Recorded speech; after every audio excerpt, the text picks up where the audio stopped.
ಜಬಲ್ಪುರದಿಂದ 50 kilometre ಮೊದಲಿಗೆ towards Prayagraj ಶಿಹೋರ ಅನ್ನೋ ಒಂದು ಊರಲ್ಲಿದ್ದೀವಿ.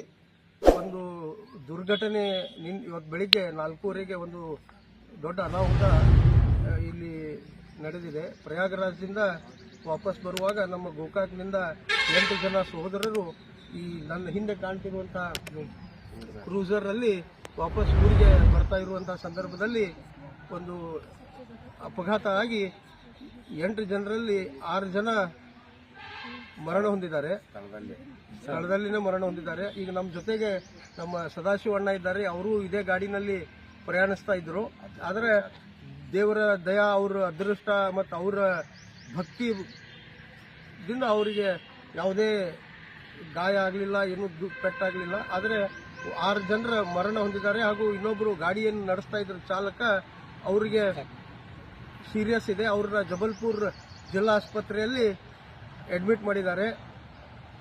ಇಲ್ಲಿ ನಮಗೆ ಬೆಳಿಗ್ಗೆ ನಾವು ನಿನ್ನೆ ಪ್ರಯಾಗರಾಜ್ದಿಂದ ಬಂದು ರಾತ್ರಿ ಜಬಲ್ಪುರದಲ್ಲಿ ವಾಸ್ತವ್ಯ ಮಾಡಿದ್ವಿ. ನಮ್ಮ ಜಿಲ್ಲಾಧ್ಯಕ್ಷರಾದ ಸುಭಾಷ್ ಪಾಟೀಲ್ ಅವರು ನಮಗೆ ಫೋನ್ ಮಾಡಿ ಹಿಂಗೆ ನಮ್ಮ ಗೋಕಾಕ್ದವ್ರದ್ದು ಹಿಂಗಾಗಿದೆ ಅಂತ ಇಲ್ಲಿ ಇದನ್ನು ಕನೆಕ್ಟ್ ಒಬ್ಬರು ಆನಂದ್ ಸರ್ ಅಂತ ಇಲ್ಲಿ SP ಇದ್ದಾರೆ, ಅವ್ರು ನಮ್ಮ ಜಮಖಂಡಿ ಅವರು. ಅವ್ರ ಫೋನ್ ನಂಬರನ್ನು ಕೊಟ್ಟರು. ನಾವು ಅವ್ರನ್ನ ಸಂಪರ್ಕ ಮಾಡಿ ಅಲ್ಲಿ ಶಿರೋಯಾದ ಹಾಸ್ಪಿಟಲಿಗೆ ಬಂದು ಈಗ 6 ಜನರ ಪೋಸ್ಟ್ ಮಾರ್ಟಮ್ ಮುಗಿದಿದೆ. ಇಲ್ಲಿಂದ ಸರ್ಕಾರದವರೇ 2 ಆಂಬ್ಯುಲೆನ್ಸ್ ಅನ್ನು ವ್ಯವಸ್ಥೆ ಮಾಡಿ ಅದರ ಜೊತೆಗೆ 2 ಜನ ಇಲ್ಲಿ ಪೊಲೀಸ್ ಸಿಬ್ಬಂದಿಯನ್ನು ಸಹಿತ ಗೋಕಾಕ್ವರೆಗೂ ಕಳಿಸುವಂತ ಒಂದು ವ್ಯವಸ್ಥೆ ಮಾಡಿದ್ದಾರೆ. ಸುಮಾರು ಇಲ್ಲಿಂದ ನಮಗೆ ಗೋಕಾಕ್ 1100ರಿಂದ 1200 ಕಿಲೋಮೀಟರ್ ಆಗ್ತದೆ.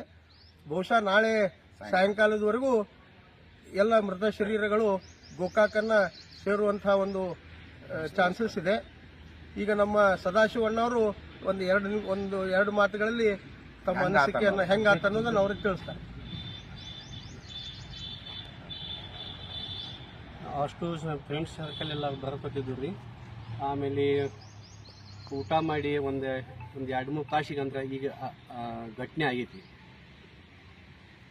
ಅಷ್ಟರ ಪೈಕಿ 6 ಮಂದಿ ಮೃತಪಟ್ಟವ್ರಿ. ಡಾವೇರ್ ಒಬ್ಬರು ಸೀರಿಯಸ್ ಇದಾವ್ರಿ. ನಾವು ದಯಪುಣ್ಯ ದೇವ್ರ ಭಕ್ತಿ ಇದರಿಂದ ನಾವು ಅಷ್ಟು ಸದೃಷ್ಟ ಇದ್ದೀವಿ. ಬೆಳಿಗ್ಗೆ ಎಷ್ಟು ಗಂಟೆಗೆ ಆತ್ರಿ ಇದು? 5 ಗಂಟೆಗೆ ರೀ. ಅದಕ್ಕೆ ದಯಮಾಡಿ ಯಾರು ರಾತ್ರಿ ಬೆಳತನ ನಿದ್ದೆಗೆಟ್ಟ ಗಾಡಿ ಓಡಿಸ್ಬೇಡ್ರಿ ದಯವಿಟ್ಟು. ಮತ್ತೆ ಇನ್ನೊಂದು ವಿಶೇಷ ವಿನಂತಿ ಮಾಡ್ತೇನೆ ನಾನು ಎಲ್ಲ ನಮ್ಮ ಭಕ್ತರಿಗೆ, ಯಾರು ಪ್ರಯಾಗರಾಜಕ್ಕೆ ಬರ್ತಾ ಇದ್ದೀರಿ, ಪ್ರಯಾಗರಾಜ ಪೂರ್ತಿ ಜಾಮ್ ಆಗಿದೆ. ಪ್ರಯಾಗರಾಜಿಂದ ಸುಮಾರು 120 ಕಿಲೋಮೀಟರ್ ರೌಂಡ್ ಆಗಿ ಎಲ್ಲ ಕಡೆ ಸಿಕ್ಕಾಪಟ್ಟೆ ಟ್ರಾಫಿಕ್ ಆಗಿದೆ. ಅದಕ್ಕೆ ಬಹಳ ಎಚ್ಚರಿಕೆಯಿಂದ ಮತ್ತು ರಾತ್ರಿ ದಯವಿಟ್ಟು ಯಾರೂ ಪ್ರವಾಸ ಮಾಡಬೇಡ್ರಿ. 10-10ವರೆಗೆ ನಿಮಗೆ ಇಲ್ಲಿ ಯಾವುದೂ ಹೋಟೆಲ್ ಸಹಿತ ಸಿಗುವಂತ ಪರಿಸ್ಥಿತಿ ಇಲ್ಲ. ಎಲ್ಲಿ ಇರ್ತಾರೆ ಒಂದು ಧಾಬಾನೋ ಹೋಟೆಲ್ ನೋಡಿ ತಮ್ಮ ವಾಹನವನ್ನು ಅಲ್ಲೇ ನಿಂದಿರಿಸಿ ವಾಹನದೊಳಗನೆ ಮಲ್ಕೊಳ್ಳುವಂತ ಒಂದು ವ್ಯವಸ್ಥೆಯನ್ನ ನೀವು ತಗೊಂಡ್ ಬರ್ರಿ. ಒಂದ್ ಸ್ವಲ್ಪ ಹಾಸುಗಳು ಹೊತ್ತುಗಳು ನಿಮ್ ಜೊತೆಗೆ ತಗೊಂಡ್ಬರ್ರಿ. ಎಲ್ಲಿ ನಿಮಗೆ ಅನುಕೂಲ ಆಗಿರ್ತದೆ ಅಲ್ಲಿ ವಾಸ್ತವ್ಯ ಮಾಡುವಂತಹ ಒಂದು ನಿರ್ಧಾರವನ್ನ ತಾವೆಲ್ಲ ಮಾಡಬೇಕಂತ ಈ ಮೂಲಕ ತಮಗೆ ವಿನಂತಿಸ್ತೇನೆ. ನಮ್ಮ ಭಾರತೀಯ ಜನತಾ ಪಾರ್ಟಿ ನಮ್ಮ ಕಾರ್ಯಕರ್ತರ ಜೊತೆಗೆ ನಾವು ಯಾವತ್ತಿಗೂ ಇರ್ತೀವಿ. ಅದು ದೇಶದೊಳಗೆ ಎಲ್ಲೇ ನಮ್ಮ ಕಾರ್ಯಕರ್ತರಿಗೆ ಏನಾದರೂ ತೊಂದರೆ ಬಂದ್ರೆ ಯಾರಾದರೂ ಒಬ್ರು ನಮ್ಮ ಕಾರ್ಯಕರ್ತರು ಅಲ್ಲಿ ನಾವು ಹೋಗಿ ನಿಂತು ಅವರಿಗೆ ಮನೋಧೈರ್ಯವನ್ನು ತುಂಬುವಂತ ಒಂದು ಕೆಲಸವನ್ನು ಮಾಡ್ತಾ ಇದ್ದೀವಿ.